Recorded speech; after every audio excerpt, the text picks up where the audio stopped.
Order. Welcome to today's special hearing on arms exports to Israel.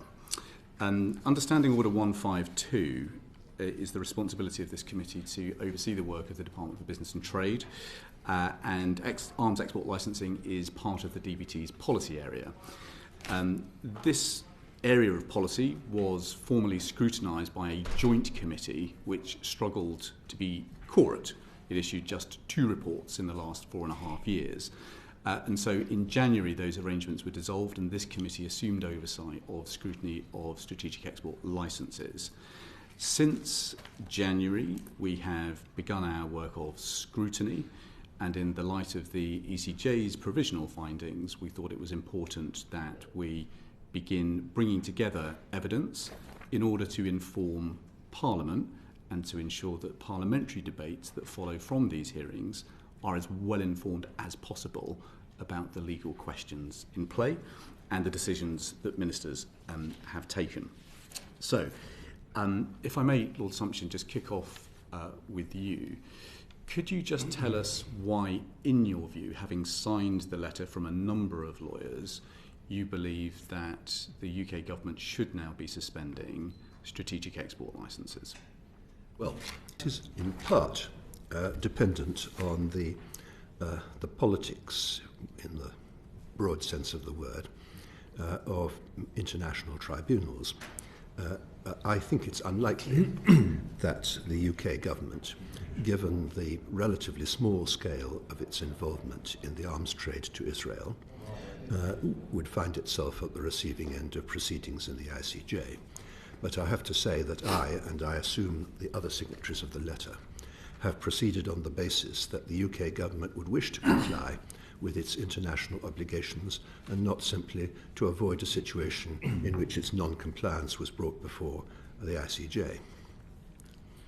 And at the core of your argument would appear to be your interpretation of this phrase around plausible risk. Yes. And you have a different interpretation of plausible risk to the argument that was rehearsed in the letter from UK Lawyers for Israel. Well, I think the difference is as to whether that phrase is referring to the facts of the current conflict in Gaza, or whether it's referring to the abstract question whether people in Gaza have the right to be protected. That is the essence of the difference, and I've explained why it seems to me perfectly clear. Just go back over why you believe your interpretation is the correct one. Because the critical finding of the ICJ in their 26th of January judgment is expressly stated to be based on the facts and circumstances mentioned in the paragraph preceding paragraph 54. And those facts and circumstances are: 1, the status of the Gazans as entitled to protection; 2, the scale of the conflict and the loss of civilian lives and property; and 3, the arguably genocidal intent disclosed by a number of published statements by prominent Israeli government personnel. Thank you. Natasha Hausdorff, can I please put to you the same question? On the basis of the 2 letters that you have helped sign, could you just set out for the committee why you believe that strategic export licences should be kept open? Indeed. In fact, there's been further response, a third letter, if you will, and a fourth also. Those are addressed and further details provided in a even more detailed response that I've provided to the committee in writing. I'm seeing some nods around, so I understand that's been received by all committee members. And that document not only addresses the legal difference that you, Mr. Chair, have already drawn out, but also the factual inaccuracies which have been contained in the first and third letters. In respect of this issue of plausibility, which is at the very heart of this difference, I think it's extremely important that we're very clear about what the court said on the 26th of January and what the court didn't say. And my noble and learned friend has in fact correctly stated previously the finding of the court in its provisional orders measure. He gave an interview on Sky News a few days after that first letter was circulated, where he stated that the ICJ has not held that Israel's guilty of genocide, but what it has held is that there is a plausible case that the inhabitants of Gaza are entitled to the protection of the Genocide Convention. Now that is critical because it is in contradistinction to the claims of that first letter that there was a plausible risk of genocide in Gaza.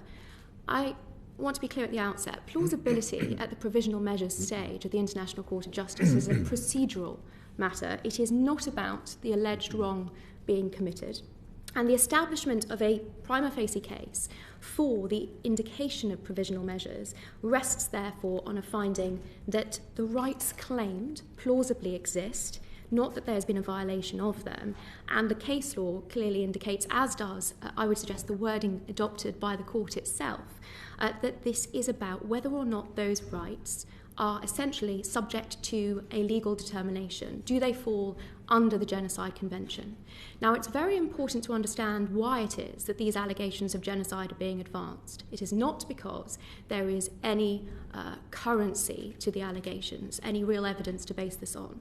They've been advanced as a legal hook by South Africa because Israel, as the UK, is a party to the Genocide Convention. That is the basis upon which it has brought Israel to the International Court of Justice. And it's important to understand the origins of these proceedings through that lens when we come on to analyse what it is that the court did in January, which is, of course, supported by its order on the 28th of March. It said it wasn't going to revisit its reasons for the provisional measures.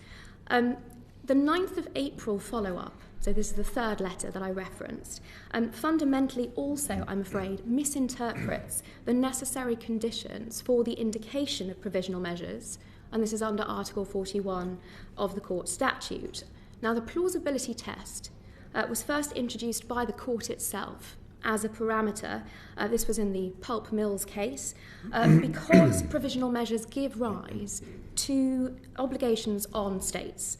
And the court needed to satisfy itself, therefore, in the first instance, that there was a plausible case for the existence of the right claimed by the applicant. That was the wording used in Pulp Mills. And in the obligation to prosecute or extradite case, the court found that the rights asserted by Belgium were plausible because they were grounded in a possible interpretation of the Convention Against Torture. And in the certain activities in the border area case, the court clarified that what was relevant to establish plausibility was only the plausibility of the claim as raised by the requesting party and not the plausibility of any arguments to the contrary. And the reasons behind this are clear when you read the 26th of January order, and I would advocate the merits of doing so. It is not particularly long, and it is clearly expressed. The court did not make any determination of the issues of intention or of the substance of the allegations that South Africa has raised. It was clear that those were issues for the merit stage, which of course come much later in these proceedings. Now, we also include, both in our response letter and I've reiterated it in the detailed response, a summary on how Article 41 of the Statute of the International Court of Justice works from the established commentary. It says that what is at stake in this context is exclusively whether the claim of the applicant is one susceptible to a legal decision, and put plainly, therefore, the existence of whether a prima facie case rests on whether there is a plausible right claimed by the applicant, and the existence of a plausible right essentially rests on whether a claim of the applicant is susceptible to a legal decision. Again, it's not whether a violation has occurred. I would respectfully insist that reading a finding of plausible risk that Israel is committing genocide disregards the court's unambiguous statements, in particular at paragraph 30, where it says it is not required to ascertain whether any violations of Israel's obligations under the Genocide Convention have occurred. The court's task is to establish whether the acts and omissions complained of by the applicant appear to be capable of falling within the provisions of the Genocide Convention. and in the court's view, some of the rights claimed by South Africa were. That is as far as the court went. None of the acts alleged were found to be plausible or likely or arguable or at risk of happening. The real and imminent aspect of the irreparable prejudice that is referred to in later correspondence by the writers of that first letter, this refers to paragraph 74 of the Provisional Measures Order, is crucial for the justification of provisional measures, and it exists as a matter of course wherever genocide or ethnic cleansing is being alleged. So again, that, I'm afraid, does not assist with the inserting of the plausible risk of genocide into these findings. The condition of urgency has always been found on these sorts of cases. However, if the writers of the letter were right, and despite the very clear wording of the court, one were to encourage the committee to read in findings that were not the case. The committee's just been referred to paragraphs, I believe, 45 onwards. Now that contains several paragraphs of very inaccurate information which has been put before the court. Now I think it's clear that the court simply didn't factor this into its decision-making with respect to plausibility in any event. But if you are being asked to consider that it did, then I would certainly urge pause and circumspection, because included at paragraph 46 are references to casualty figures which have been serially debunked. This has also been the subject of correspondence from UK Charitable Trust, of which I have the privilege of serving as legal director to the UK Statistics Authority, because the continual references to some 33,000 casualties now do not even accord with what Hamas, the internationally prescribed terrorist organisation, is claiming. They have indicated about a third of those they don't have identifying information for. And so we're looking inevitably at a much lower, something in the region of 22,000 casualties that are claimed even by this internationally prescribed terrorist organisation. What those casualty figures also do not indicate is any differentiation between civilians and combatants. Now, Israel has been clear that it knows, as of February, it has killed 13,000 terrorist operatives. Before we go into disputes about the evidence base, let me just bring you back to the question that I put to Lord Sumption, which is, on the basis of your interpretation of the plausibility judgment that was in the ICJ provisional rulings, what is the risk now that the UK is taken to the Hague and successfully prosecuted under the Genocide Convention, in your assessment? The first thing to be clear about is that the Provisional Measures Order applies between South Africa and Israel. So it does not... Indeed, but Nicaragua has now, for example, taken Germany to... Well, indeed. That was the first thing. So it does not, in and of itself, implicate any legal obligations for the United Kingdom. And I think the line that I was elaborating on, so the basis of false information before the court, has certain implications for what legal obligations, if any, might arguably be said to arise. Where I've seen the majority of arguments linking to the UK being put forward is in relation to the UK's general obligation as a signatory to the Genocide Convention, and also separately under Common Article 1 of the Geneva Conventions. And Germany's response to the case brought by Nicaragua is instructive on this. It provided a very comprehensive rebuttal on the issues of complicity. The Bosnia genocide case has been referenced. I mean, it's clear in that case that at least acted knowledge, awareness of the specific intent of the perpetrator was required. There are, I think, very forceful legal arguments that Germany has put forward with respect to the case brought by Nicaragua, which has been criticised for having no legal or factual basis to it, that I would say with relative confidence that case against Germany is unlikely to succeed. Germany also put forward a very robust due diligence defence. However, there is an aspect of this which I would urge the committee to be very mindful of. What we have seen with respect to South Africa's case against Israel, and now Germany and the case brought by Nicaragua, is, I would say, lawfare practices of seeking to wage politics through very poorly argued and unsubstantiated cases at the International Court of Justice. So is the line of argument that there is a low probability that the UK could be taken to The Hague and successfully prosecuted? That's the judgment I'm trying to get from you. The judgment, I'm afraid, is not necessarily a legal one. It is a political one. In the context of the case that has been brought against Germany, I think the probability of that being in any way successful is negligible. And in that respect, I would expect that outcome to give pause for Nicaragua's threatened cases against anyone else. But statements, including from UK officials and politicians, that present a flawed interpretation of the International Court of Justice's Provisional Order of January, and that suggest, again, without evidence, that the UK government has legal advice that Israel is breaking international law, and others that we have heard making, I'm afraid, unsubstantiated and very problematic assessments, undoubtedly encourage actors like Nicaragua to engage in lawfare, not just against the UK, but against other law-abiding states. Let's just zero in on the key points of difference. Lord Sumption, based on what you have heard, where would you say the key points of difference in the argument might lie? Well, there are clearly differences in two areas. One, which I've already addressed, is what the ICJ provisional judgment means. On that, I would simply say that there are two reasons why one might fail the plausibility test.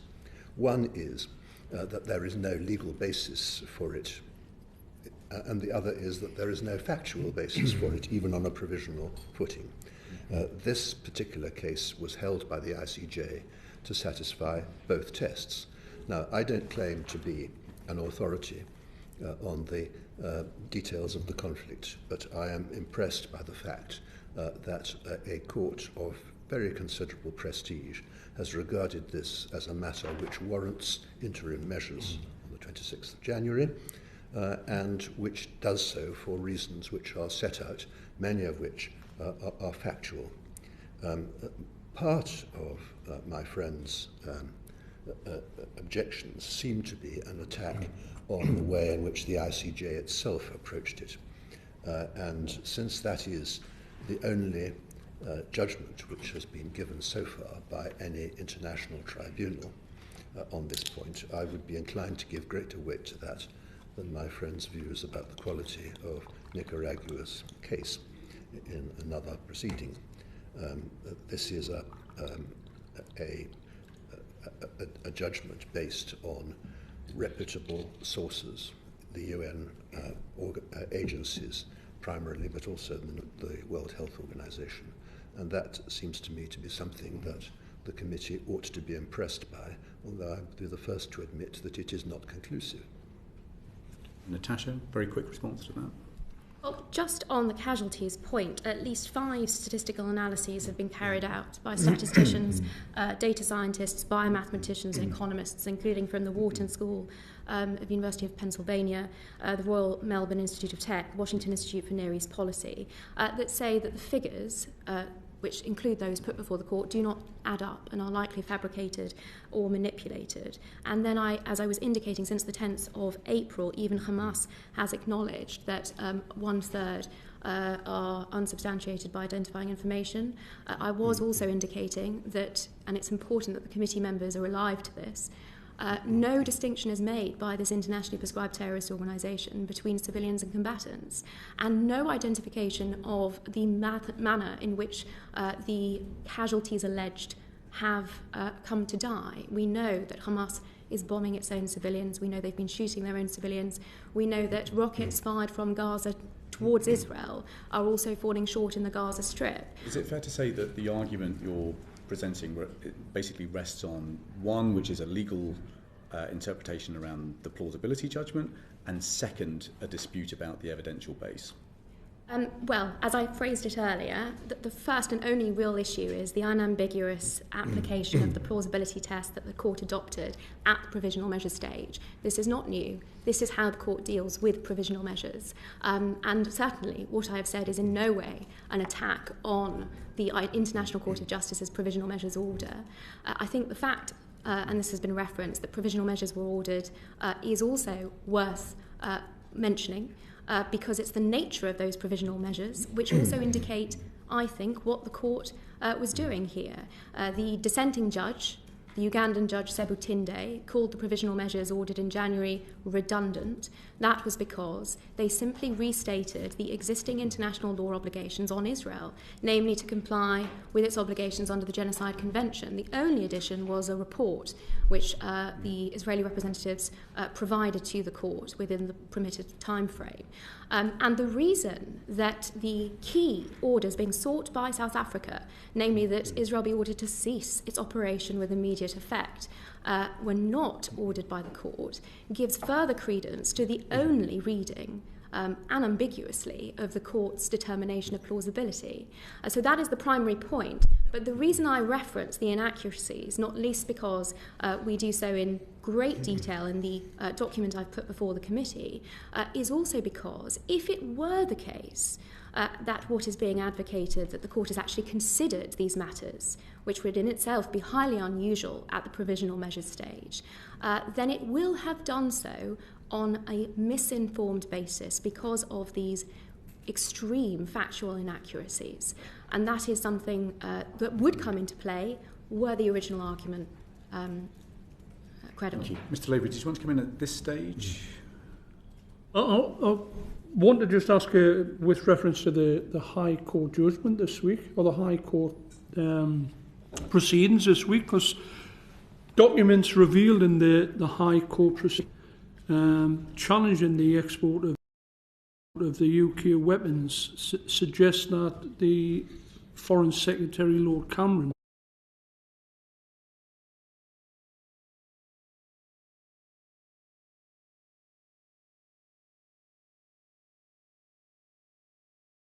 workers with the World Kitchen in Gaza, including, as we all know, 3 British citizens. In weeks on, the matter hasn't been assessed.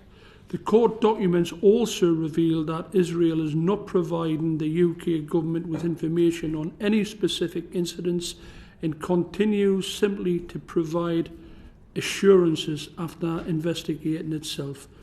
And in this context, can the government comply with the UK arms export regime? And what is the perspective, each of the panellists here, what is your perspective on the UK's ability to uphold its obligations under international law? Lord Ricketts? Well, thank you. I would open by saying the legal arguments are fascinating, but I'm absolutely not qualified to address them. I come at this as a mere practitioner, a former practitioner, an observer of what has been going on in Gaza over the last 6 or 8 months, and to come from the legal argument to the concrete nature of the activity on the ground. I entered this fray with an interview on the Today programme, which I thought the time had come for the UK government to suspend arms export licences. It happened to be on the 3rd of April, and within about 3 hours, the letter from the 600 judges and jurists, the first of the letters, was published. And I had actually taken my cue from our own Foreign Secretary, and the increasingly forceful rhetoric that we had heard from the Foreign Secretary in the weeks leading up to that about the situation in Gaza. I was not positioning myself in a debate about whether genocide was occurring or not, but for example, we in the House of Lords heard from the Foreign Secretary on the 3rd of March about the dreadful suffering in Gaza, the danger of this tipping into famine and danger of illness tipping into disease, and we are now at that point, people are dying of hunger. And then on the radio a few days later, the Foreign Secretary again said, it's incredibly frustrating that Israel was not taking the steps to allow more aid into Gaza amid a terrible humanitarian situation. He reminded us that Israel is the occupying power and that has responsibilities for the welfare and protection of the civilian population.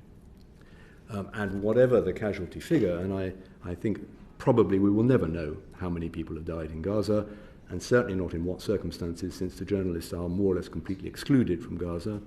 We've all seen the images of what has been done in hospitals and civilian areas in Gaza, and whatever the casualty figures, they are high, and they include a large number of medical workers and humanitarian workers who, of course, have special protection under international humanitarian law.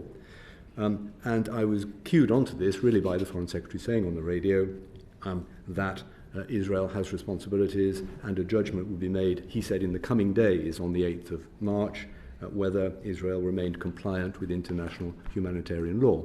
So the issue was clearly in play within the government at that point. Then we had the attack on the World Central Kitchen convoy, 7 aid workers killed. It was clearly a deliberate attack on those vehicles because they were badged very clearly.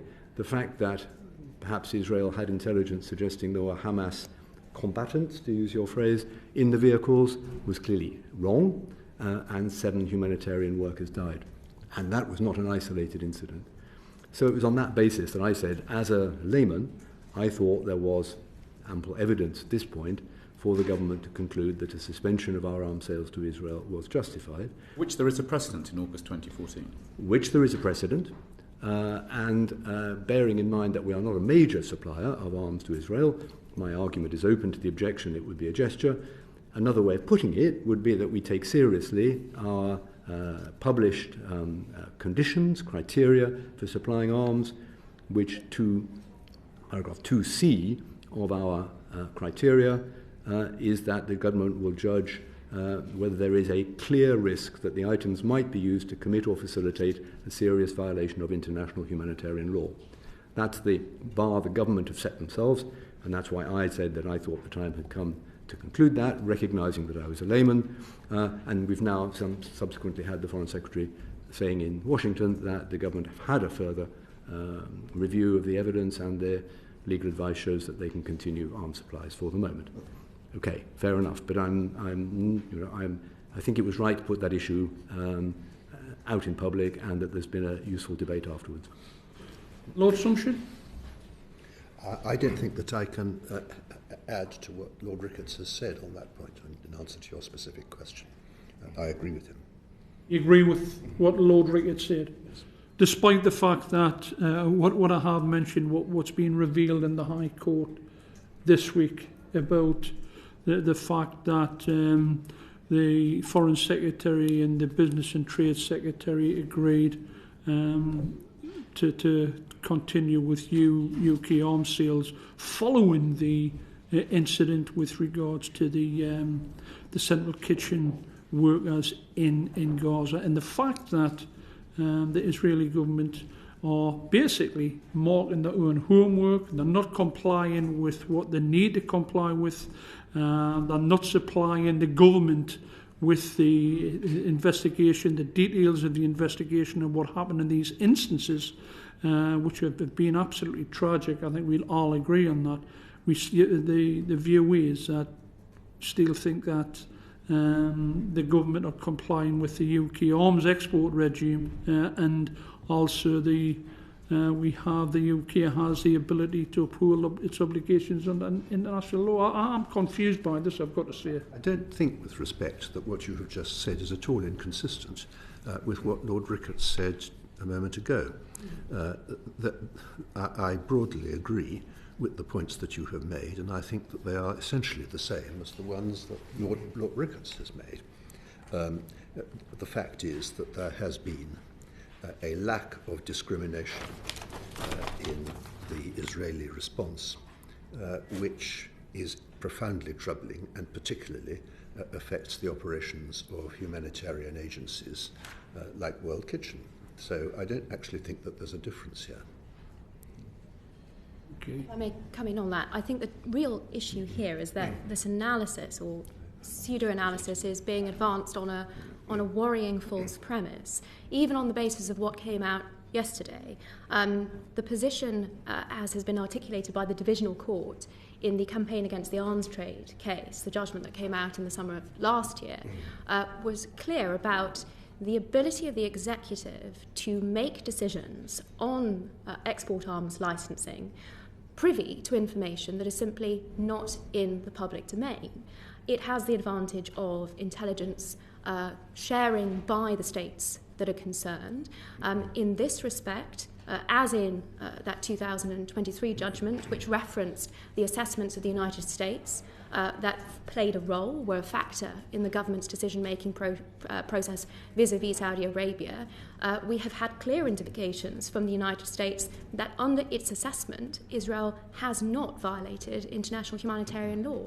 And indeed, at the press conference in Washington, the the Foreign Secretary echoed a very similar assessment. With respect to the World Central Kitchen very tragic incident, it's extraordinary to hear this described as a deliberate attack, when Israel has been abundantly clear about the mistaken identification and the regrettable mistake of that strike.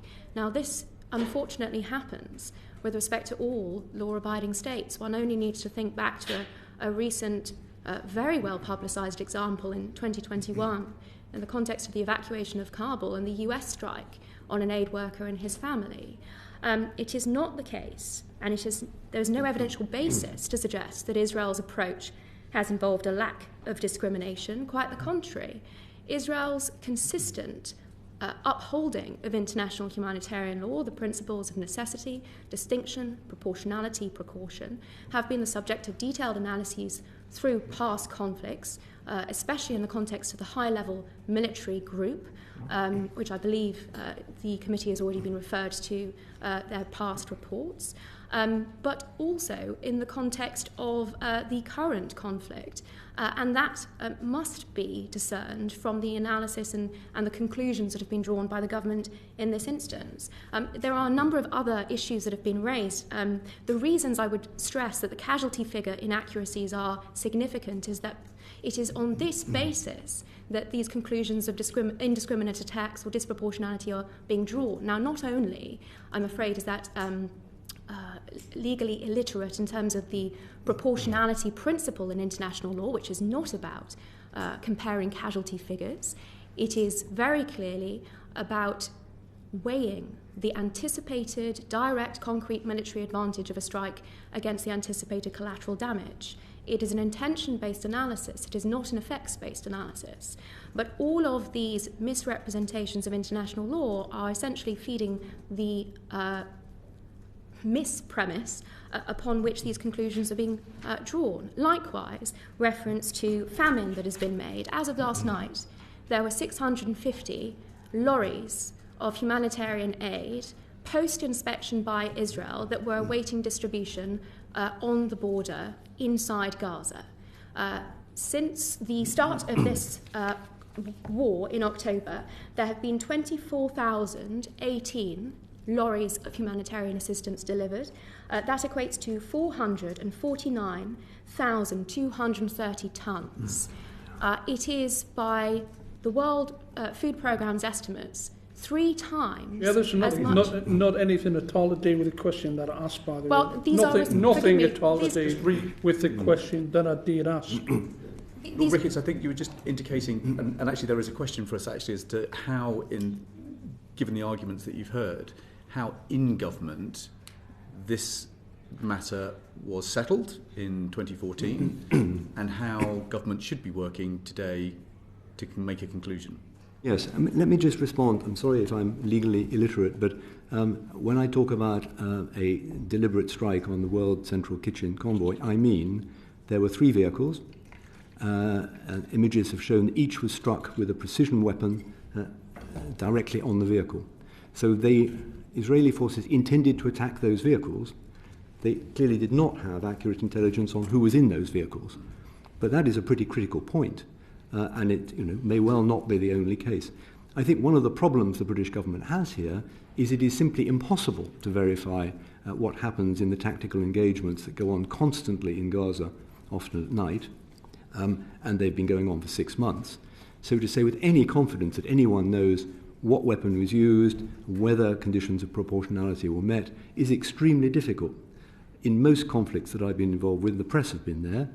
Sky News have been reporting from the other side of the front line. Incidents have been very carefully documented. That's not the case in Gaza right now. So there's a great deal of difficulty. On the question of how the government goes about it, I think there was some information disclosed in an action of the High Court, submission by the government to the High Court in December, in response to a campaign against the arms trade case, in which they disclosed that they had set up within the Middle East Department in the Foreign Office a process for examining the evidence and drawing conclusions from it.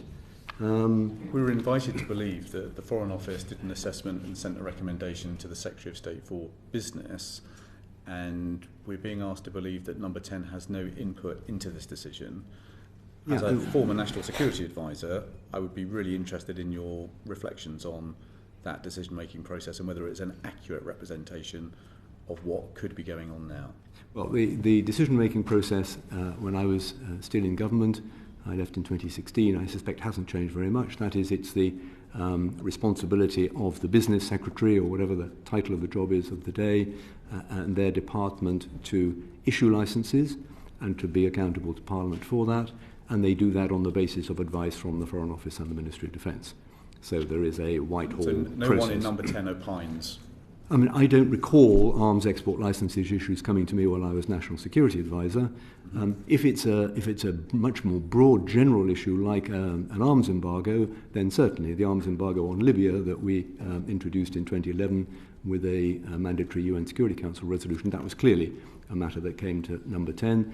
But individual arms export licenses, should we export X or Y equipment to that country, tends to be made in interdepartmental The Foreign Secretary will have written a letter to the Secretary of State for Department of Business and Trade and copied in the Prime Minister's private secretary. Having said I've taken legal advice, and my advice is that this is still a legal action, as I understand it.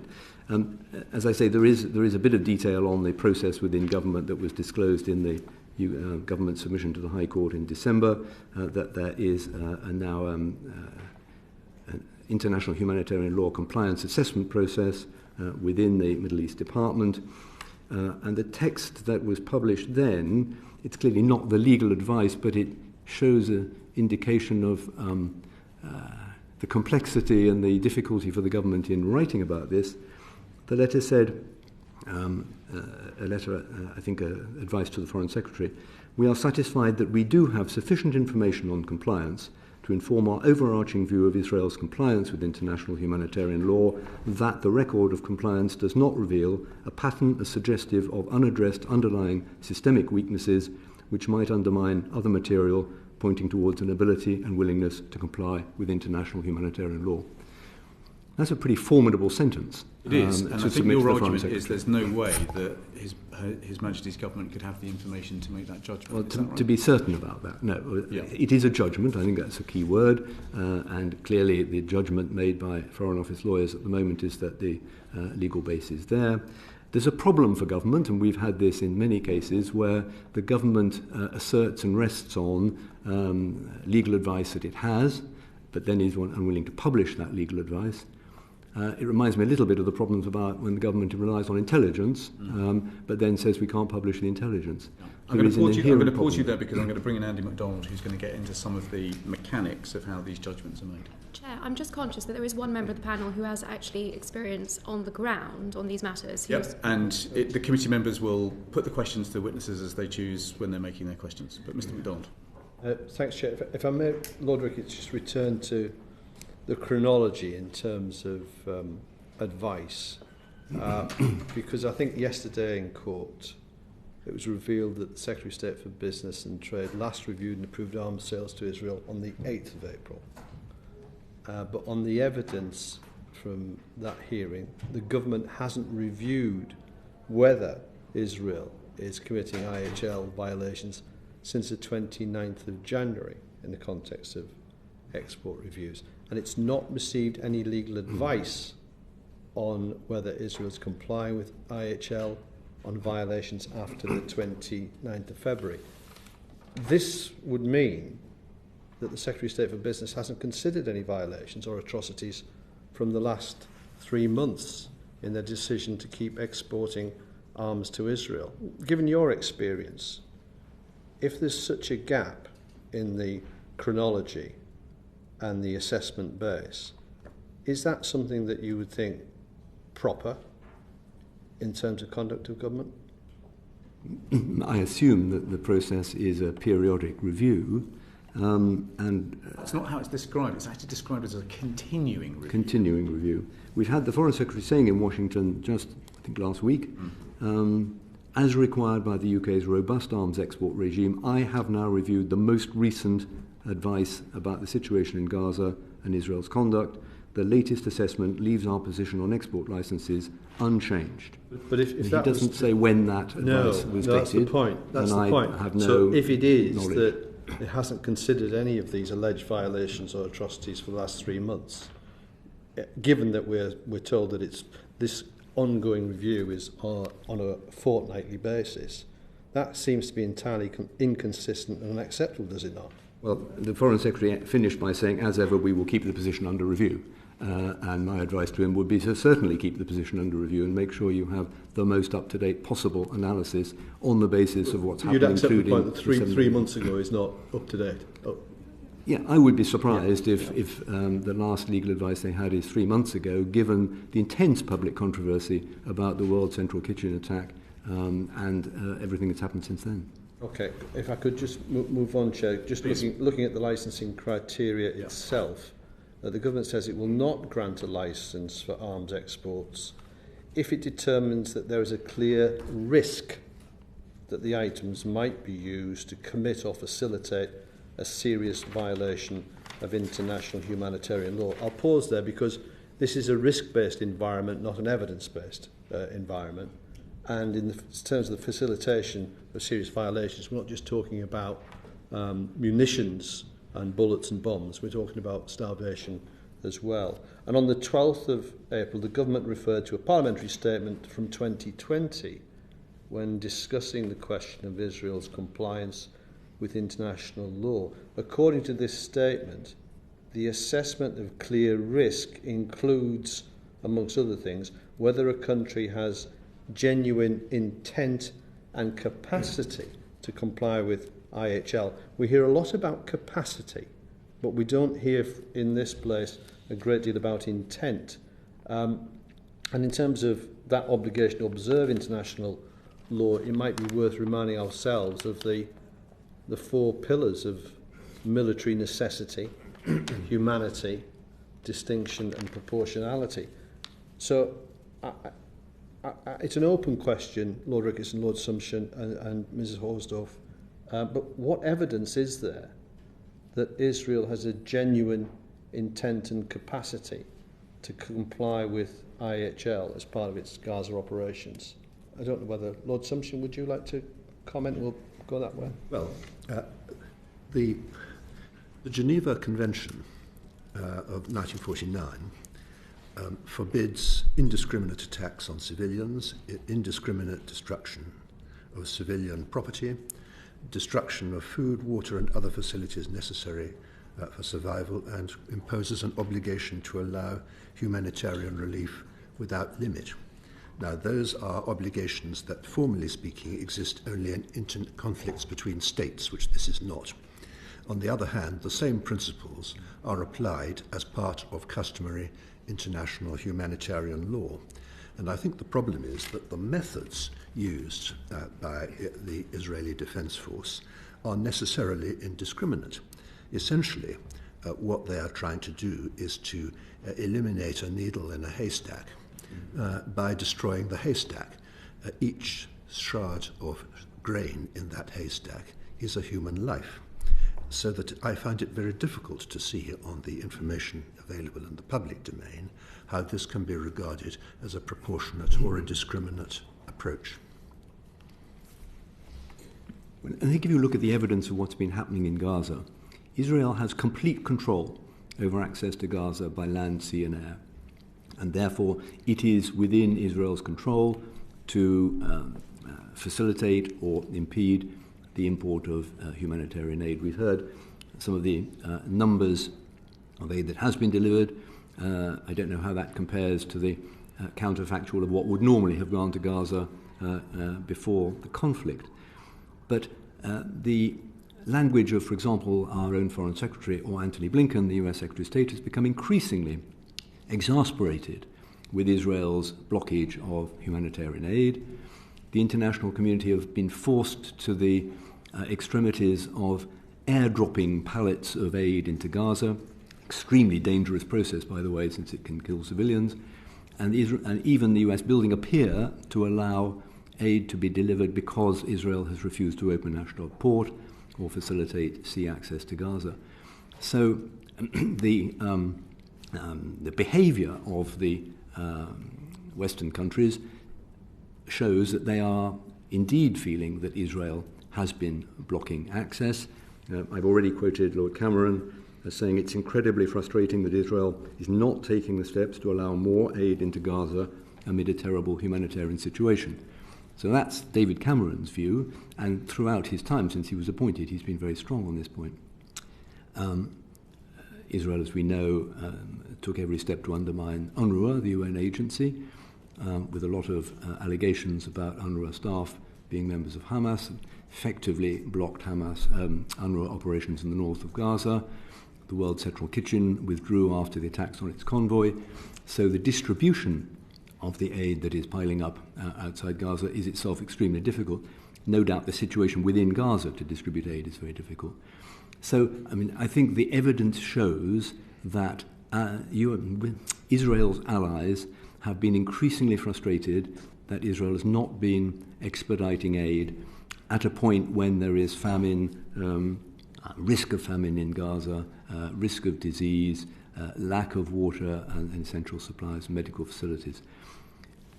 Otherwise, why would the US and UK and other Western leaders have been speaking in the way that they have been? Forgive me, Mr. MacDonald, you asked specifically about evidence, and I would like to refer to the evidence that I had begun addressing earlier, namely the 449,230 tonnes of aid. It was asked how this compared with previous lorries of humanitarian assistance entering Gaza. It far outstrips the previous. It is also over 3 times the humanitarian provision that the World Food Programme estimates is required to feed the entire population of Gaza. And therefore we must ask ourselves, what is the impediment? Clearly, the 650 lorries that are waiting to be distributed factor into that, but it is also significant that the Fatah authorities have over the last few days been clear that Hamas in Gaza is hijacking aid, is depriving civilians of that aid, is stockpiling it, and is selling excess aid off in the black market at inflated prices. It has also been accused of killing aid workers in an attempt to generate a humanitarian crisis. Why would it do so, you may ask? Because it is plain that Hamas's only aim in the current circumstances is to survive and to drive up international pressure, as it has been doing, and the comments referred to are indicative of that, on Israel to cease its operation in Gaza. That, of course, would enable Hamas to survive and to continue not only to suppress and oppress the Palestinian civilians in Gaza, but also to fire rockets onto the Israeli civilian communities in Israel. That firing continued only yesterday. So that is an important aspect of the evidence that we have, the volume of aid going in and the real reasons as to why there may still be shortages in Gaza. But the references to some of the requirements, legal requirements on aid, are also important to be clear on. It was suggested to you that humanitarian relief is required without limit. That is not correct. Article 23 of the 4th Geneva Convention is very clear that the requirement to facilitate aid into Gaza is caveated so that it is not diverted to enemy forces. In fact, the requirement doesn't apply where aid cannot be successfully provided without diversion. Nonetheless, as in previous conflicts, Israel is going far above the actual requirements on it. Yeah, I've got it. Well, there are a few other matters, if I may. I've come back to the casualty figures ratio. This is critical because it is the basis upon which it seems all of these allegations are being levied. The reason it's important to have an understanding of how badly wrong, fabricated, manipulated the casualty figures are is because it informs necessarily the casualty ratio that we see in Gaza as regards other armed conflicts around the world. Now, the UN statistics put the civilian to combatant ratio on general armed conflict at a very disturbing 9 civilians to every 1 combatant. For the United States authorities, health authorities in Afghanistan and Iraq, it was 3 to 1 and 5 to 1. Even taking into account the false figures that I've addressed, on any account, because Israel... To bring Colonel Kemp in. Indeed, and I would invite you to do so because he has clear experience of this. Yeah. May I just finish this point, because it's one I've begun 3 times previously. The casualty figures in this war, in the context of intense urban armed conflict, are unprecedented at around 1 to 1.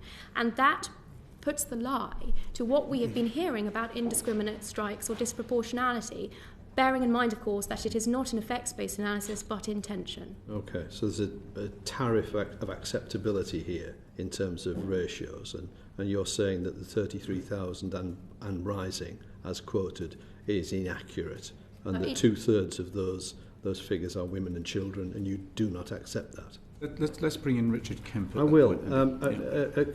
Colonel Kemp, with your significant military experience, I'd really be grateful for your guidance, because we've heard about this issue of proportionality, and indeed the Prime Minister has said that there are too many people have been killed. I've reminded the panel of the 4 principles of IHL with which they're very familiar, but can I ask your opinion as a military operative, if I can, a renowned and decorated one at that, whether the killing of surgeons in hospitals by sniper bullet as they go about their duties, or the dropping of dumb bombs on residential dwellings in pursuit of a military target, is that within the bounds of accessibility and proportionality?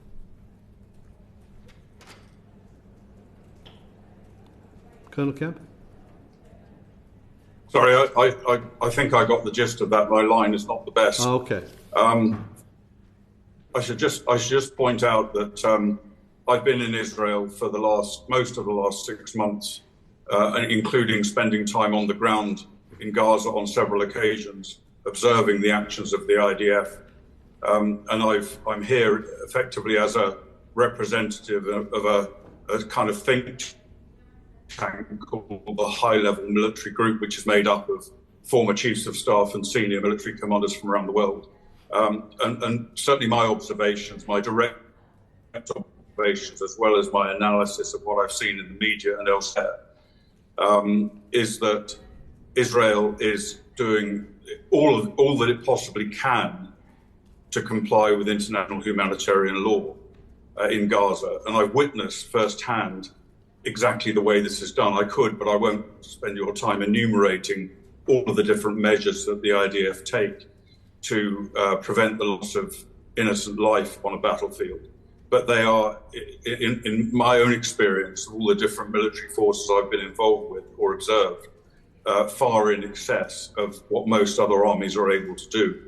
And I'll give you one brief example of a case when I was inside Gaza attending a command group meeting made up of 3 generals and a number of other officers who were discussing how best to deal with an important Hamas target that was very close to a refugee center there, a school that was being used to house refugees. And these military officers spent 20 minutes out of the hour meeting trying to work out how best to deal with the target while minimizing the loss of civilian life. And I think that's a typical way that the IDF has been operating, quite contrary to what is the perceived perception. Okay. It is, as Lord Ricketts, I think, rightly said, or Lord, I forget, in some ways it is trying to find a needle in a haystack. But the IDF is extremely careful and indeed has lost many of its own soldiers' lives in trying to be very cautious about destroying the other pieces of hay in that haystack before getting to the needle. And I think Natasha's point about casualty numbers is very important. No calculation based on the most recent numbers given by Hamas, which is around about 21,000 civilian casualties, deducting then the IDF's estimate of around 12,000 terrorists killed, leaves something in the region of 9,000 civilians, maybe 10,000 civilians killed in this 6 6-month conflict, which, when you consider the complexity of this situation with Hamas fighters fighting deliberately from within the civilian population, trying to impel the IDF to kill their own civilians, is, I think, deeply impressive. It's a terrible statistic to have to talk of, but it's deeply impressive and compares, as Natasha has said, very favourably with the casualty rates, civilian to military casualty rates of other other military forces, including the British. You're repeating the point made, and all of these deaths are so terribly regretted. But given your experience, we see the pictures of devastation in Gaza, the physical destruction of buildings. Is that more consistent with a casualty death rate of 9,000 or over 30,000? What does your experience tell you? And secondly, you, like the members of this panel, will have seen those images on social media of the behaviour of IDF soldiers taking great delight at some of the actions that they've taken, and they have horrified us. Now, that would not be tolerated in the British Army. So why have you got such faith in the IDF to observe those basic principles of international law? I think we're having difficulties with the connection, Chair. Yeah, I think, again, I got the gist of that. I mean, I have seen some of these images of IDF soldiers delighting in the situation they find themselves in. And of course, that is totally unacceptable. But I would disagree that you wouldn't find that in other armies. Certainly, we've experienced similar problems with our own soldiers in the British Army, as have the Americans. One thing I would say is that when these events occur, the IDF discipline the soldiers concerned. They don't, in my view, represent the overall opinion of the IDF. They don't it's individual soldiers misbehaving, which unfortunately is what you get in an armed force. And indeed, the IDF Military Advocate General a few months ago warned specifically against soldiers making videos of this sort and distributing them, which is deemed to be an offence in the IDF. Okay, thank you very much. Charlotte Nichols. Thank you, Chair.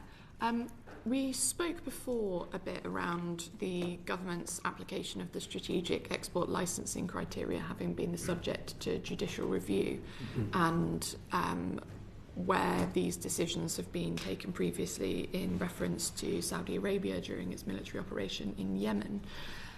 I'm interested to know from the panel members if you believe that recourse to judicial review is the most appropriate mechanism for challenging licensing decisions, and what other options there should be, if any, either for Parliament itself or for bodies outside Parliament, such as the Campaign Against Arms Trade. If I could start with you, Lord Sumption.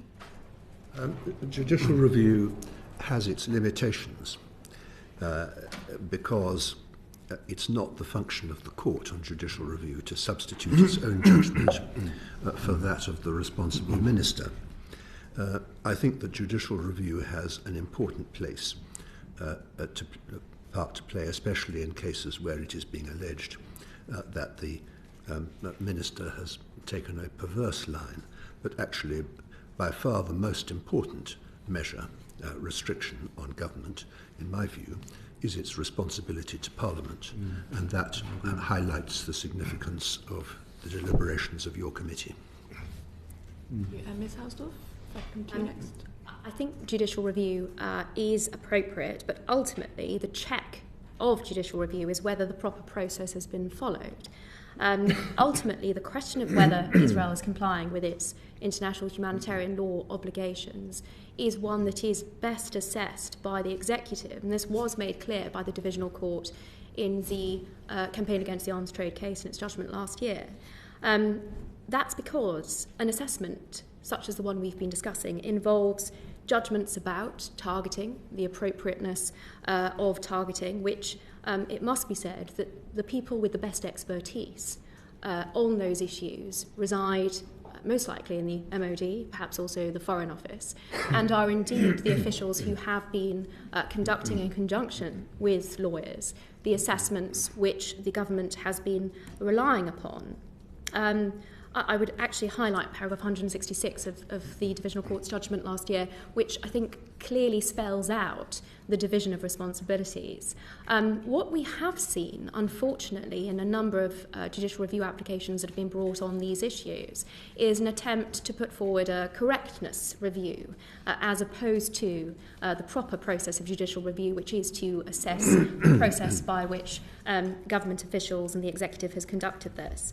And in that respect, I would draw one aspect, one example, to highlight why it is so important that these assessments are made by experts with access to the closed material, which those bringing these claims simply do not have. And that is because arguments like, when one looks at the physical destruction of buildings, there is only one conclusion that can be drawn as a result, lead to a misinformed basis upon which to draw conclusions and to base analysis. It unfortunately fails to take into account the reasons for such widespread destruction, namely that Hamas in Gaza have been using every second civilian house as part of its terror infrastructure, have been turning mosques, schools and hospitals into terror bases. I'm trying to keep this just to the judicial review itself. But that's an example of assessments which are unfortunately conducted without proper information, on the basis often of false information in the public arena, which have clearly informed some of the applications that have been brought. Thus far, I think the court has been dealing with them appropriately and relying on the information provided by government, often unfortunately in closed proceedings. And that leads on to an assessment of whether there is any alternative, and Parliament has been suggested as an alternative. And I think we run into the difficulty here that necessarily these decisions are based on sensitive intelligence that is shared, in this case, of course, by Israel, that would not be perhaps as comfortably shared if the intended purpose was that that information would be provided outside the executive. So unfortunately, judicial review is perhaps the only appropriate mechanism for the kind of analysis that we're considering. Ricketts? Well, I disagree on that because I think it's unsatisfactory that a decision should be taken just by the executive on the basis of material that can't be made available to the public in an area which is as important and as sensitive and controversial as this. So I rather agree that I'm sure judicial review has its place, but the real place to hold ministers to account is here in Parliament, because these judgments are all made in a broader context. They all are judgments. They require political judgment of complex facts. And even if all the complex facts can't be made available to Parliament, at least the minister can be held to account for the judgments that he or she has made. That's where we've come to basically on issues to do with use of force and going to war, as it were. And we've got to the point where it's now pretty well customary to publish at least a summary of the legal advice. The Iraq War, of course, in the end, the full legal advice was produced, but only 2 years later. And I think in this case, if I can just reinforce the point, I think the role of this committee, particularly in holding ministers to account where they have made judgments, as Lord Cameron has and the Business Secretary in this case for Israel, come here and explain, as far as they can in public, the basis on which they made that judgment. Because in the end, these are political judgments. So I think more parliamentary scrutiny would be right. It's also worth pointing out that the criteria for arms export decisions are now formidably long and complex. They run to many pages, and so making a judgment on them is something that ministers have to do against a very complex background. And I think parliamentary scrutiny of that is probably the best way to give the public confidence that it has been done as well as can be expected in the circumstances. Thank you. And just to very quickly sort of drill back down into that point, because I think this is really where the crux of what we're trying to work out today is, following the Committee on Arms Export Controls clearly not functioning in the way that Parliament would want it to. So what is the role of this committee, the Foreign Affairs Select Committee, other committees, to hold ministers to account for decisions around arms export licences? Because I think Natasha made a very worthwhile point that there are certain things you wouldn't necessarily want entirely in the public domain, but there are still ways of Parliament in closed sessions, perhaps with ministers or other officials, having a greater degree of scrutiny. We've had references made to lawfare and what is the sort of legal versus political distinction of some of these arguments, do we kind of get ourselves into a territory of arguing about whether or not we can, rather than whether or not we should make decisions around this, in your view? Well, ministers in the end have to make decisions and then be accountable to Parliament for them right across the board. That's the way the system operates. And they have to make judgments about how reliable that evidence base is. They risk being taken to court if they do not have the a firm legal base for the decision they've taken. But it seems to me that arms export license decisions are no different to many other decisions made in foreign policy, defence policy, national security policy, even intelligence policy. The Intelligence and Security Committee manages to hold ministers to account in an area which is highly sensitive, where much of the information can't be disclosed. But I think the process of parliamentary scrutiny is good. I could just add this much, Chad. I mean, I agree with what Lord Ricketts has said about this, the centrality of the political judgment involved. But it's not just a political judgment. The whole basis of the export control criteria for the export of arms is essentially a moral judgment about what the United Kingdom should be seen to be doing. And it seems to me that there's a danger of allowing this to be too much taken over by specialised knowledge and expertise, when at the heart of it essentially is a moral judgment, and Parliament preeminently exists to impose upon ministers their collective view as to what morality requires. I think that there is a danger here, and to a certain extent, it seems to me that the answers so far have been somewhat contradictory, in that the criteria, as they've been revised and set out, incorporate the legal considerations, the political considerations, the sensitive diplomatic foreign policy considerations. That is probably why the Divisional Court, paragraph 34 of its judgment last year, highlighted judicial review is not and should not be regarded as politics by other means. Clearly the courts are alive to these issues, the lawfare that you've raised.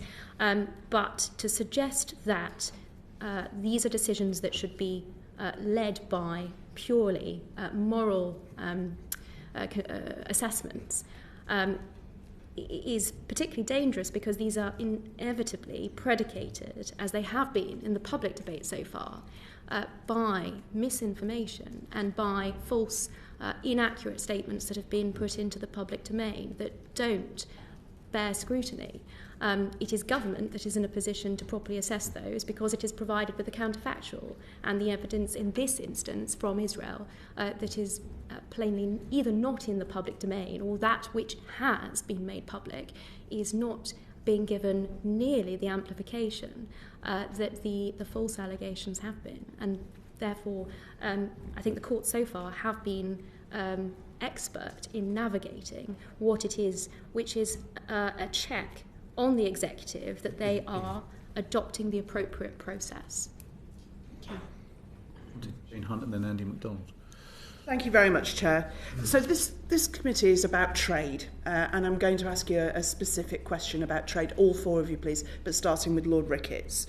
So do you think that the comment that Lord Sumption made in the very opening remarks is right when he said earlier that in terms of our trade being relatively small, that we need to do what we can, even if that is not a great deal? You said something along those lines earlier on. So is that true, do you think? And also, when is it acceptable to trade in arms? Lord Ricketts.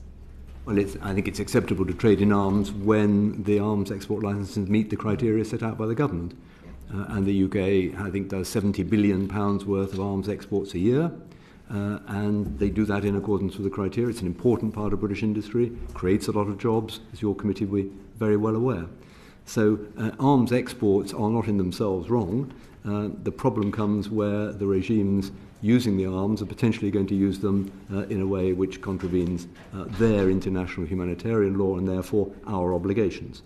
And we looked at that very carefully over the case of Saudi Arabia, of course, in the Yemen war in 2015, and there was a passage via the High Court in that, and the government went back and revised its criteria for assessing them and then continued.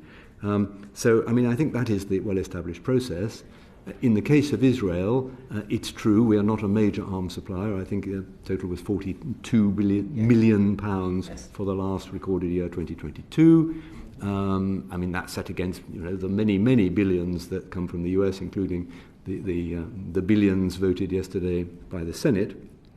And therefore you could say it's a gesture. I would say that the issue is not so much the volume, it's whether we are comfortable, the government are comfortable that the criteria are being met, and if the criteria are not being met, even if it's only a very small part, then we should have the courage to stand up to our principles and accept that.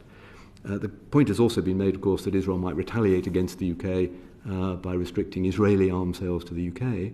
I am not clear, actually, the extent of Israeli arms sales to the UK. I've looked at the Israeli websites. They disclose the global totals of Israeli arms sales, but not the individual details, so I don't know that. But in any case, I think if we have a principle, we should stick to our principle. If the government did decide that the international humanitarian law compliance issues were not being met, then they should have the courage to go ahead and suspend the arms sales.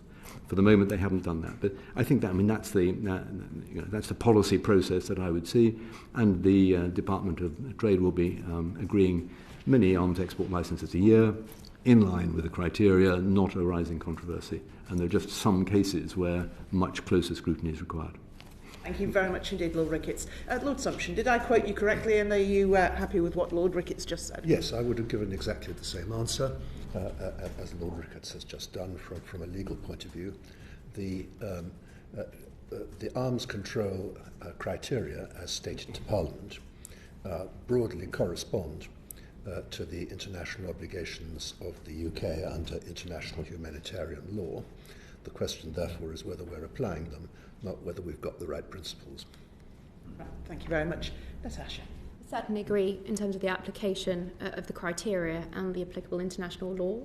What would the implications be if, despite the government's assessment so far, consistent also with the United States that Israel is complying with international law, what would the implications be, and what are, in fact, the implications of the sorts of calls for suspension of arms? Well, I think there are significant political and diplomatic ramifications, and we have seen only 2 weekends ago an unprecedented, a direct attack by Iran on Israel, which many have, I think, correctly suggested has been as a response to the sort of encouragement that Iran has taken from the rhetoric.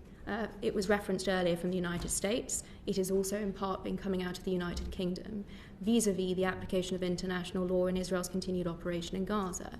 That has very real consequences for how emboldened Iran has felt. When we bear in mind that its operations so far have been through its proxies, Hamas, Hezbollah, the Houthis in Yemen, and also from proxies in Syria and Iraq, the significant development that we saw of a direct strike against Israel in that fashion is very relevant, and the consequences of the sort of uninformed, unfortunately, debate and calls for suspension of arms, despite those criteria having on no account been met, have very dangerous consequences, I would suggest, also for the UK as a result also. Okay, thank you. May I just respond to that? Yes. I mean, it seems to me a rather strange argument to make that Iran decided to attack Israel because of arguments made in the US and UK about potential suspension of arms sales. I think a much more likely reason that Iran attacked Israel was because Israel attacked the Iranian consulate in Damascus and killed 13 people in the Iranian consulate in Damascus. If it hadn't done that, I don't think Iran would have attacked Israel. Well, I think it's Okay, very... forgive me. I didn't want to start a political argument. I was questioning. going to talk about trade. I do appreciate that, but the committee has just been told something that I'm afraid is untrue. The committee is perfectly capable of making judgments about the evidence that we receive. Jane, do pursue the question. Colonel Kemp, please. Yeah, I mean, the extent of British arms trade to Israel is extremely minor. It amounts to something like less than 0.9% of Israel's total arms imports. And most of that is, we provide no weapons to Israel. As I understand it, we provide only technical components to some systems that can be used for weapons or can be used for dual purposes.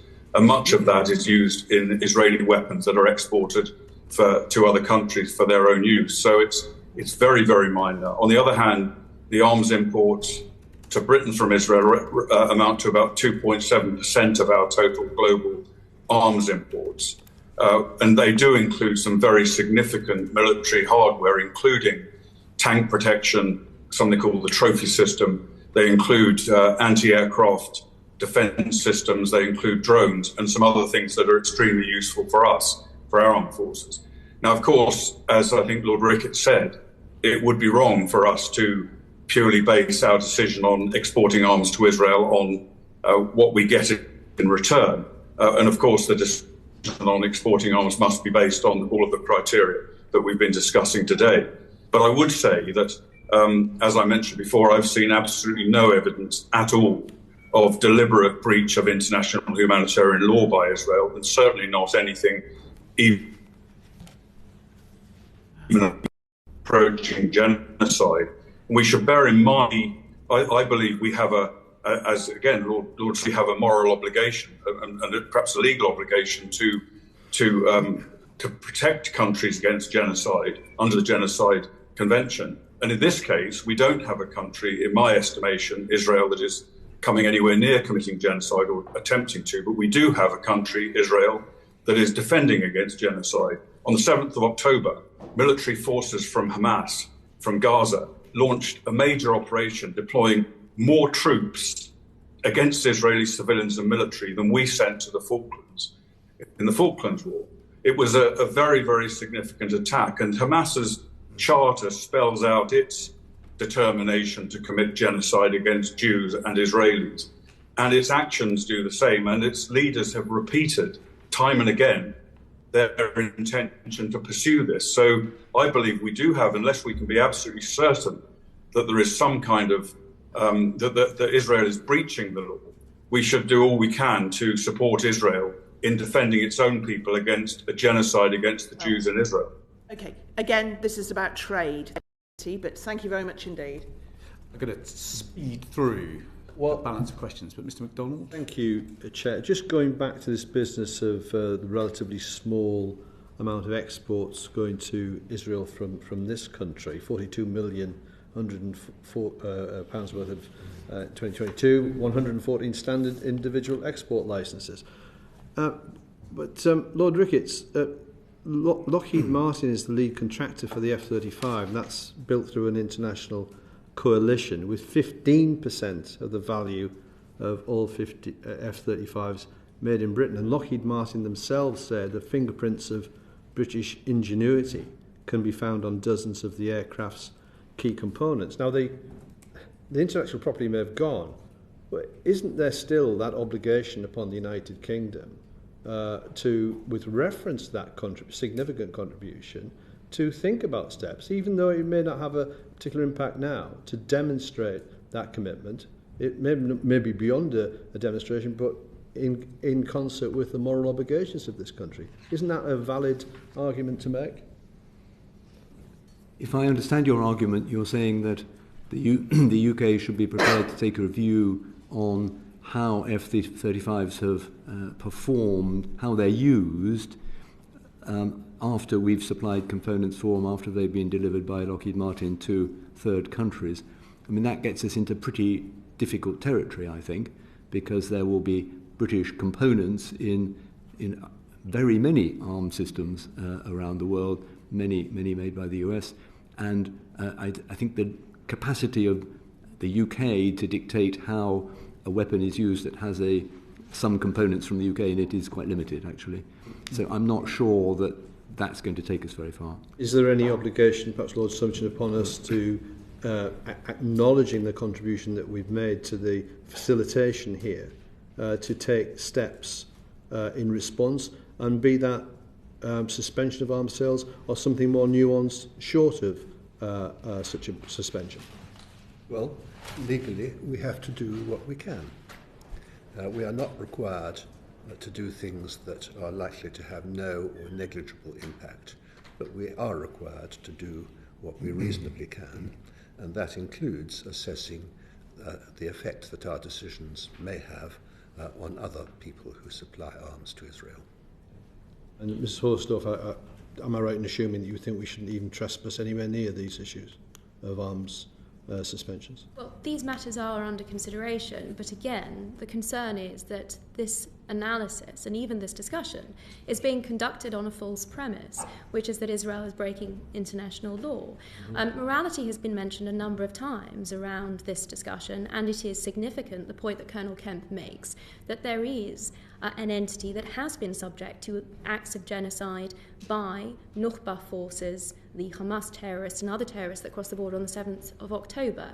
If we are to talk about the UK's moral approach and the moral imperative under the Genocide Convention and the responsibility that we have to prevent and punish genocide, then the balance weighs entirely in favour of the acts of genocide that are indisputable, that have been documented by Hamas on GoPros and that have been promised by their leadership again and again. And so the balance of morality falls squarely where the balance of law, politics and diplomacy have, and that is continuing to support Israel as an ally of the United Kingdom in this fight against genocide. Thank you. I'm going to move us on, if that's okay, unless you've got... It was just simply super this. brief. I just wanted to ask Lord Sumption whether he would agree that if we're to make these judgments in this place, that we're going to be better served if we have sight of government's legal advice, albeit redacted in terms of those matters that are going to cause difficulties. But surely, if we're to make an informed statement or come to a judgment in this place, we should have sight of it, should we not? Well, I entirely agree. I mean, I have expressed my own view of the law, which is based on pretty careful study of the legal materials. But I'd be the first to accept that lawyers are not infallible and that another point of view would helpfully inform not only the committee, but those like me who have expressed opinions on the subject. Witnesses have been very patient with us, but I am going to speed us up. Mr. Lavery. Thanks. Before I asked Colonel Kemp a question, I'm just perplexed ever so slightly with Ms. Hausdorff's contributions this morning. She said there's been a raft of false information, there's been extreme inaccuracies, there's been mixed premise, there's been misinformation, there's been false information, there's been factually incorrect information, there's been untrue information, and there's been information given on a false premise. And I think that's just a smattering of what's being said this morning. Might she give this committee some advice on who would be best to give non-partisan, authoritative, inaccurate voices on this issue? Well, the detailed response document that I've submitted to the committee goes through on the basis of open source information, dealing with the inaccuracies that have been presented in the open correspondence to the Prime Minister, referred to as the Gaza letters. And I would refer the committee to that analysis. Other than that, of course, it is the government, the executive, that is in the best position to draw these conclusions on the basis of the advice that it has been given, because, as we have previously addressed, of the information that is provided, to it. And that is, in this instance, provided by Israel directly, intelligence, closed information that courts have previously considered in the Saudi Arabia case, provided by Saudi Arabia. Unfortunately, and it did seem that the Gaza letters were encouraging a change of policy by the government predicated on that false information. If that is to be taken into account in any respect by the committee, then I would encourage it to consult that detailed response document carefully to understand where it is deeply misleading. Colonel Kemp, what would your response be to the suggestion that a reciprocal move by Israel against the UK following a potential ban of UK arms exports would there be much more that would be much more significant because of the impact UK-Israel defence cooperation and intelligence sharing might have? What would your view be of that? Yeah, I mentioned in my last answer the difference, the significant difference that in arms trade between Israel and the UK, and we are, I would say, in terms of military effect, we are certainly beneficiaries beneficiaries of that, and our armed forces that are supplied to us and Israeli technology. And I think if we were to cease arms trade with Israel, we would be, and they were to reciprocate, then we would undoubtedly be the losers in that. In intelligence terms, I'm somewhat out of date because it's been a number of years since I worked for the Joint Intelligence Committee. But in my capacity there, I was well aware of very, very close intelligence relationships between Israel and the United Kingdom, from which the UK and Israel both benefited. And certainly from my understanding from media reports in recent years, many, many British lives have been saved by Israeli intelligence, both here in the United Kingdom and in places like Afghanistan and Iraq. And so I think if an international dispute between the UK and Israel developed into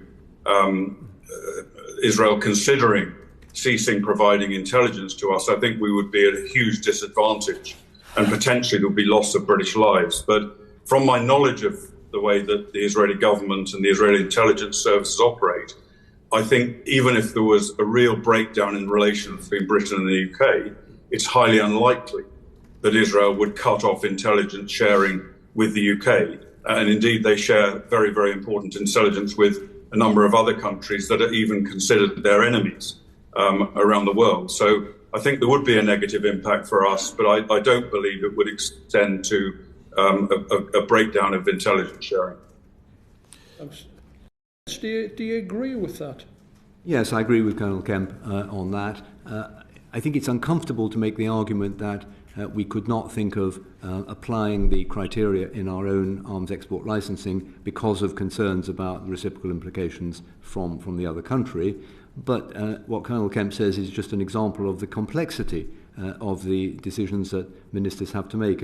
It's even longer ago, Colonel Kemp, that I chaired the Joint Intelligence Committee and was NSA, but I endorse what you say about the importance of UK-Israeli intelligence cooperation, and I also agree with you that it would be unlikely to be put at risk, particularly where it came to risk of life intelligence from a political dispute about supply of a relatively small amount of arms. However, it's another reason for having parliamentary scrutiny of these very difficult decisions. Thank you. Charlotte Nichols. Thank you, Chair. Export controls can be regarded as national security tools, for example, in terms of non-proliferation, also foreign policy and diplomacy and international trade. And again, we come back to this discussion around, what the UK can do versus what it should do. And I note in the letter from UK Lawyers for Israel, for example, from the 8th of April 2024, it stated that the UK had no obligation under international law to, and then continues. So again, we're into this space of what the UK is obliged to do versus, what we can take the decision to do. And I'm interested in drawing out some of that distinction more. Lord Ricketts, during your tenure as National Security Advisor, did these export control discussions cross your desk? And again, where was the balance in the decision making between what the UK is able to do, what it's obliged to do, and what the UK might choose to do for other considerations, political versus legal, for example? I don't recall in my time as National Security Advisor 2010 to 2012 individual arms export license decisions coming to me and to the Prime Minister. Perhaps there weren't any particularly controversial ones at that time, but they were, I think, handled through the routine that we've talked about of Trade Secretary consulting Foreign and Defence Secretaries. What the issue that did come was the UN arms embargo on Libya at the time of the Libya conflict, which was authorised by several UN Security Council resolutions. But that's a bit different to individual things. It does show that the issue of arms exports is a national security tool that can be deployed. Embargoes are often applied, of course they're applied in a number of countries at the moment. Just one point, which again is useful when the committee comes to scrutinising these things. In the case of Libya, it was a very comprehensive arms embargo resolution, When we found that the situation changed in Libya, that there was a new regime came in, the National Transitional Council, and we needed to be able to supply personal arms to UN staff and humanitarian staff, we had to go back and change the resolution because it ruled out any supply of any arms in any circumstances to anyone in Libya. So the framing of the resolutions can need adaptation. But individual arms export licenses, in my experience, it's rare that they would get to the level of the Prime Minister and the National Security Council. Thank you. Natasha, back on this point, the discussion has been around whether the UK is obliged to suspend arms sales in many respects, but we're not.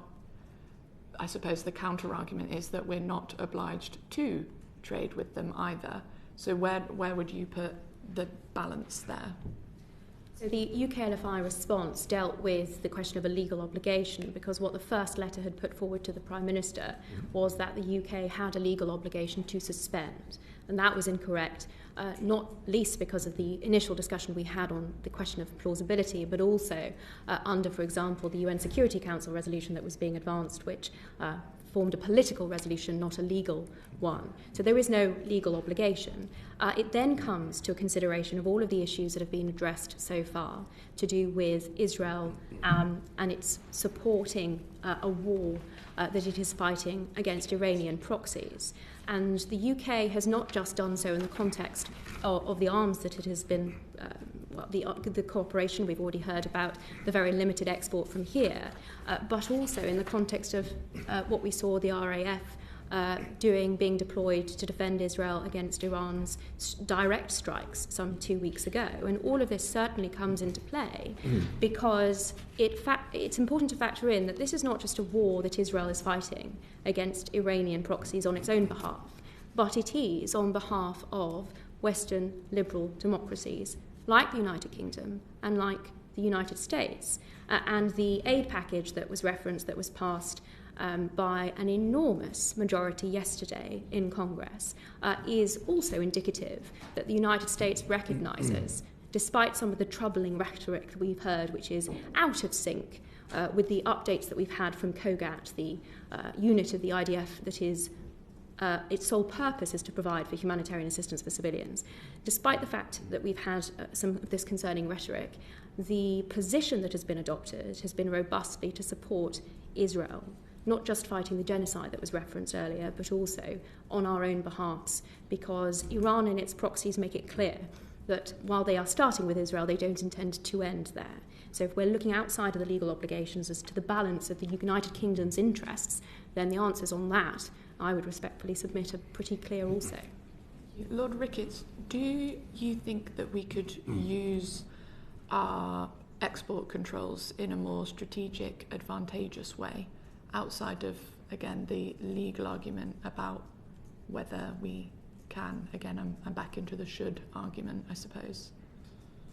Well, I think the debate we've had for the last 2 hours shows the difficulty of using arms export licenses as a political tool or a strategic tool, to use your word. In the end, it is essentially a political judgment made on the basis of legal evidence, and I think it's best to leave it like that. I mean, you're right that the whole issue of arms sales is part of the foreign policy of the UK towards a particular country. For many years it was very controversial with Saudi Arabia.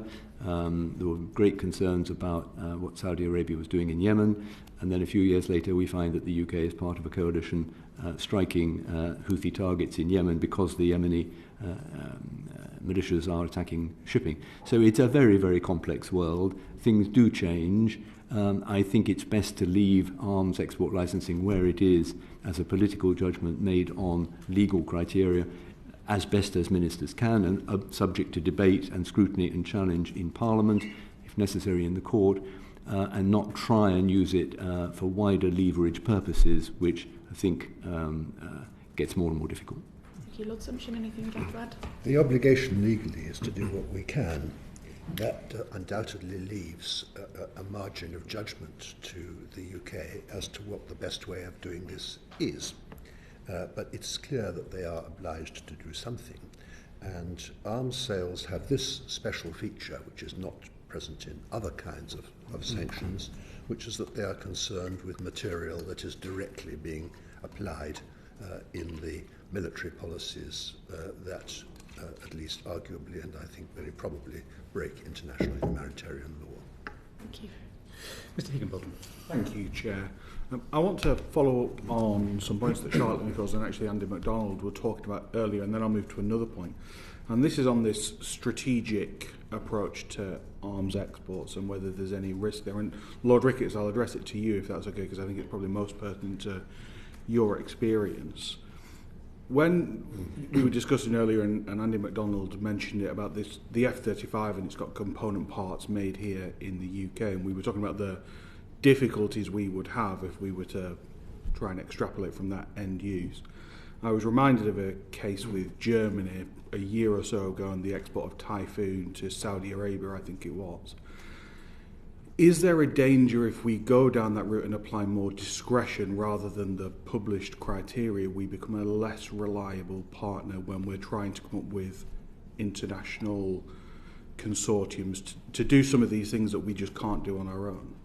Well, I think you raise a very important point, because as arms become more and more complex and more expensive, it's going to be more and more the case that they are produced by consortia of countries.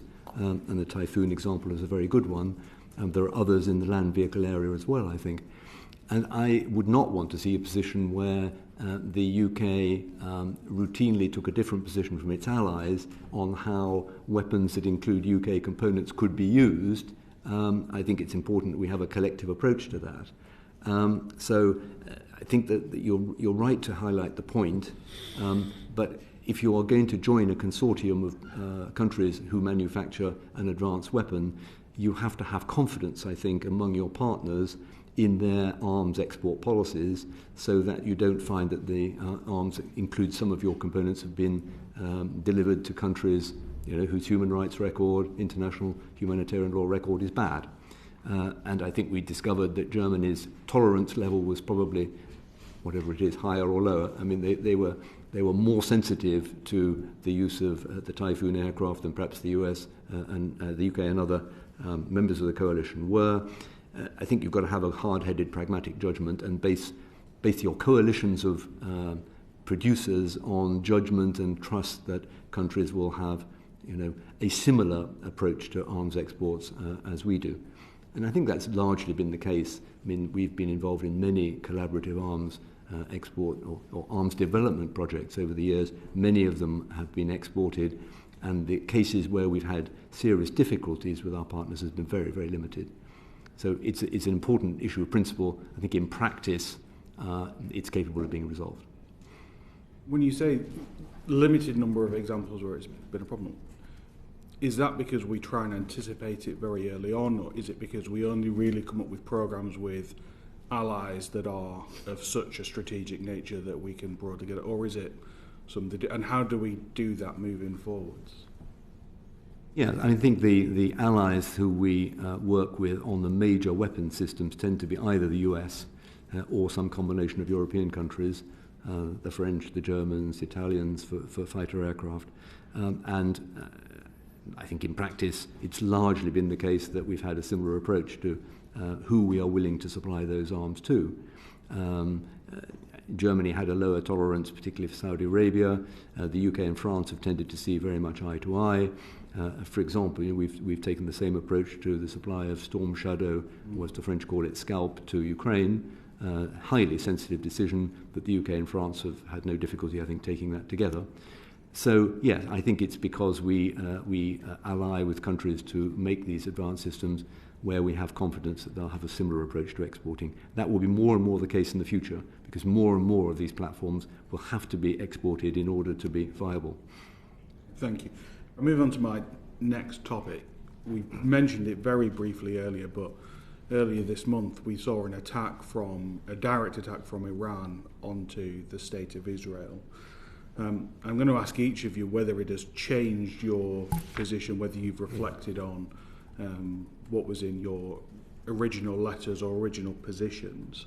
And I'm particularly mindful of the comments from the Foreign Secretary that he made a couple of weeks ago, where he said imposing an arms embargo on Israel would have looked ridiculous in light of the Iran attack. I just wonder what your reflections are, particularly because I'm looking at the licenses we've granted for export of items, and Colonel Kemp, you're right, most of it is component parts. The biggest component part, from what I can see, is for military radars, which one would assume have played quite an important part of Israel responding to that attack. Lord Ricketts, I'll start with you again. Well, I don't think it's changed my mind. No, I still think it's right that we should apply the criteria we've set out rigorously. Is that for you or for us? We're just opening prayers. Okay. I think we should apply the criteria rigorously. I mean, I don't personally think it's ridiculous to have taken that position in the light of the concerns that I and others have expressed in Gaza, and then find that when Israel was attacked, the UK had capabilities in the region. We were part of an existing operation overflying Iraq and Syria, Operation Shader. We were in a position to support Israel in its right of self-defense, and we did so. I don't find those two positions incompatible at all, actually. Lord Sumption, I've come to you now. Neither do I. The Iran attack has not made any difference to the views that I signed up to in that letter, essentially because I don't think anybody denies the right of Israel to take steps for its own protection. The problem really is the methods and the indiscriminate quality of the way that they have responded. And that seems to me to be completely a factor that's completely unaffected by the fact that Israel is itself under attack from another quarter, namely Iran. Natasha?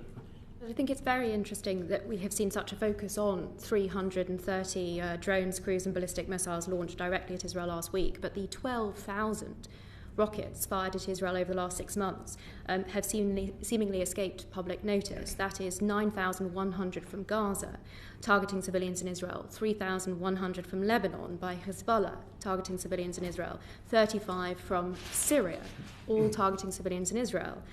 So, no, the Iran strike has certainly not changed the opinion, I think, of those who have been aware for a long time of the Iranian regime's genocidal intent to destroy Israel. In respect to the previous reference that this was a response to a 1st of April attack, it's important for the record to note that the alleged strike by Israel on the 1st of April, yes, which is not one that it has acknowledged, was not against a consulate, but a building next to it. Anyone who has seen images from the ground will note that the consulate remains intact. It was an annex, which by all accounts was being used by very senior IRGC generals to continue to orchestrate the attacks that I've just outlined against Israel. In that respect, the Prime Minister's remarks are interesting because there has not been a significant change in the approach that Iran has taken rather than relying only on its proxies for its genocidal war against Israel. It has taken the opportunity to engage directly, and as I said earlier, there are many that argue that that is a result of the very concerning rhetoric against Israel, which has served to encourage. I have said Iran, and I must apologise and clarify that it is the Islamic regime and not, of course, the Iranian people who are subject to just the same oppression and brutalisation, unfortunately, that the Palestinians have been suffering under Hamas in Gaza. Thank you. And Colonel Kemp, if I could come to you, you will have much better knowledge of the countermeasure systems used to repel that Iranian attack. If there wasn't an expert of radar components, would it have made a difference? Yeah, I mean, a key element of repulsing that attack was, of course, detection of the missiles in the air, which enabled British, American, French and Jordanian, as well as Israeli countermeasures against it. And so those radar components, I don't know whether they were our specific radar components were used, but they would have almost certainly made a contribution to that. As far as the same goes also, of course, for our components that we provide for the F-35 aircraft, which were used by the Israelis in repulsing the attack, and as I understand it, in making their very limited reply to that attack.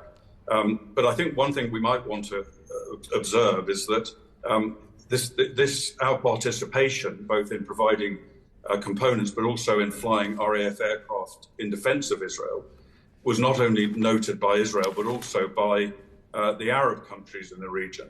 And I think our standing would have increased among Arab nations as a result of that, because of course they have deep fear of Iran as well as fear of Hamas, and